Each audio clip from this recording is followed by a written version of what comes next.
You watch the action for your next tailgate party, summer cookout, or night out with friends. Miller Lite is always a good call. Miller Lite is the original light beer.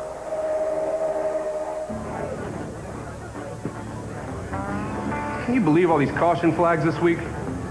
Man, they practically ruined a good race. Yeah, it seemed like they're gonna race all day under yellow. So there's debris on the track. Debris? I didn't see any debris. Yeah, me neither. What's the definition of debris? Apparently stuff you can't see on the track. I mean, you would think if they're gonna throw a caution, you would have to be able to see it with the naked eye. I hear you. It's like throwing a caution flag because you got a bug on your windshield. No doubt. Or red flag in the race because your zipper on your fire suit is broken. Or canceling a baseball playoff game because you ran out of hot dogs. Or canceling a championship football game because you broke a shoelace. That's like sending the award-winning taste of your Miller Lite back because you got a torn label. Hey, you guys know, that would never happen. Good call. That's Kurt Busch. Number 2. Wow. Hey, in guys. my bar. I wonder if he could handle my 4-cylinder. It's like half his car. He looks like an astronaut. Yeah, he can hear you. Miller Lite is brewed to have real beer taste that's not watered down. Miller Lite, the original light beer. Hey, dude, you got, like, debris on your face. I don't see it.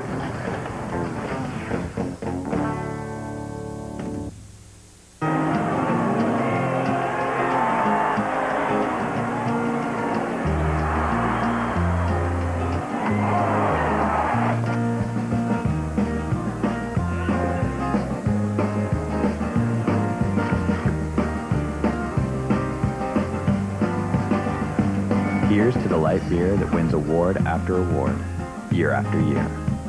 The original and still the greatest, Miller Lite. Good call. You saw we remained under green here at Daytona, but we also showed you Jamie McMurray going down pit road. He was black flagged for going below the yellow line and improving his position. Watch McMurray, third car in line there. That's Jeff Gordon in front of him. He went to the right and he had a good run up. He's below it, man. If you get the left sides below that yellow line. Even though Jeff gave him room, when he faked right and moved left, Jeff, you see Jeff move to the right a little bit and give him room. But he went so far left that he went over that line, maybe a foot and a half, 12 to 18 inches. But it doesn't make any difference. The yellow line is the yellow line. But he didn't think he did. Or he would have given that spot back. He would have given that spot back because NASCAR tells you if you improve your position by going over that line, if you'll give it back as quick as you can within the next half lap to a lap, then they won't penalize you. Obviously, he did not realize he had gone that far over the yellow line. See the 24 down on the bottom there, giving the 12 or Brian Newman a bump draft. McMurray has now scored 35th. An update on Newman from Matt. Bill, 62 races since Ryan Newman last went to victory lane. Had a great run going here in the 500, running third when his radiator had a malfunction, costing him a good shot at the win. Right now, he's hugging the bottom, but he says, I need a little more help with grip. The air pressure adjustment helped, but right now, a lot of guys complaining about their cars tightening up a lot earlier in the run than they had expected. Well, these cars all over the track. You saw the field blow by Dale Earnhardt Jr. There's Jr. in the 8. Junior's got to stay ahead of Scott Riggs if he wants to be in a position to get that lucky dog. But Junior's not going to get any help from anyone, not when they're putting him a lap down. Kyle Busch, the race leader. He won the Busch race earlier today here at Daytona. Busch race last night was rained out. They ran it this morning here at Daytona. Kyle Busch, the race winner. Now the leader here. That's the onboard with Junior, involved in an earlier wreck here tonight. And you would think, as big as this racetrack is, that you could get out of the way. But there is no place to get out of the way. And we see Scott Riggs coming up to pass the 8 car, which would put Scott Riggs in position for the lucky dog.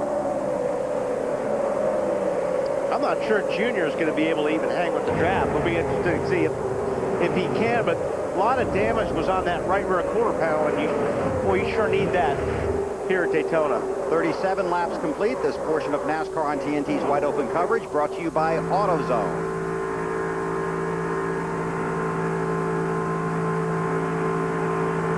on board with Junior. And I'll tell you, another guy that's going to be worried about going a lap down is going to be Jamie McMurray.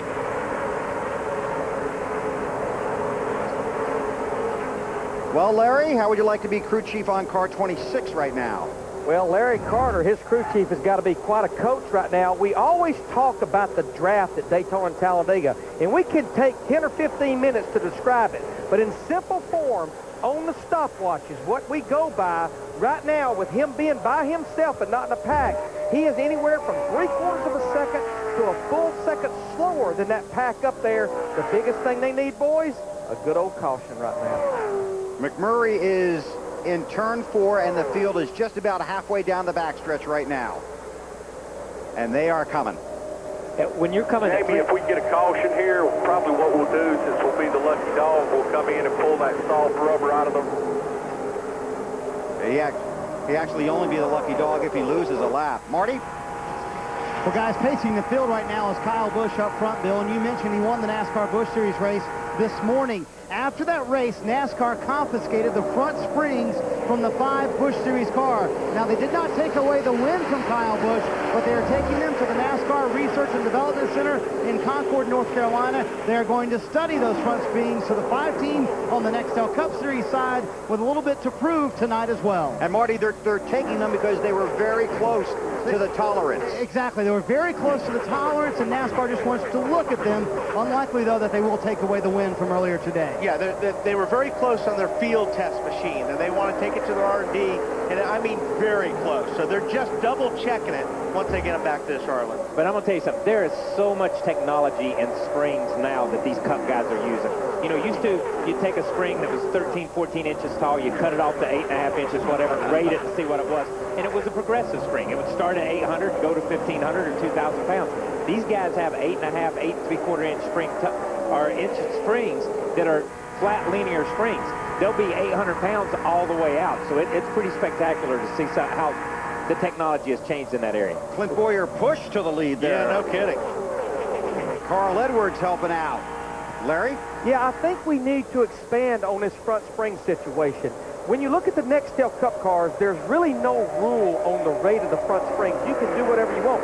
Now, they mandate the rate of the rear springs at 375 pounds. That keeps that rear spoiler up in the air. But the difference in the Busch Series, they mandate the rear springs, but they also mandate the rate of the front springs. The full total rate of both front springs cannot be softer than 3,000 pounds. And what I'm hearing is those rates on those front springs in Kyle Busch's Busch car, they were a little marginal. Always good to have the crew chief on your pit box. You can see how close they're racing here at Daytona in the Pepsi 400. Fans, for your next automotive pit stop, get into AutoZone. AutoZone helps you get the job done right the first time, every time. Here comes the number 21 AutoZone car. Boy, that car is really moving today. All right, boys, let's get her ready. We're bringing her in. It's got to be fast. When you're in a hurry and you've got to get in and out, you've got to have AutoZone, powered by ZNet.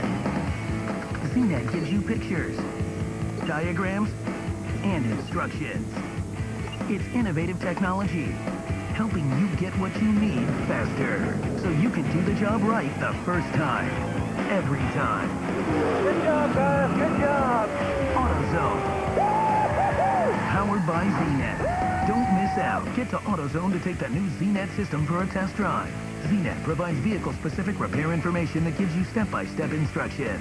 Whether you work on vehicles every day or are just getting started, ZNet provides the advice you want. ZNet, available only at AutoZone. Get in the zone. AutoZone.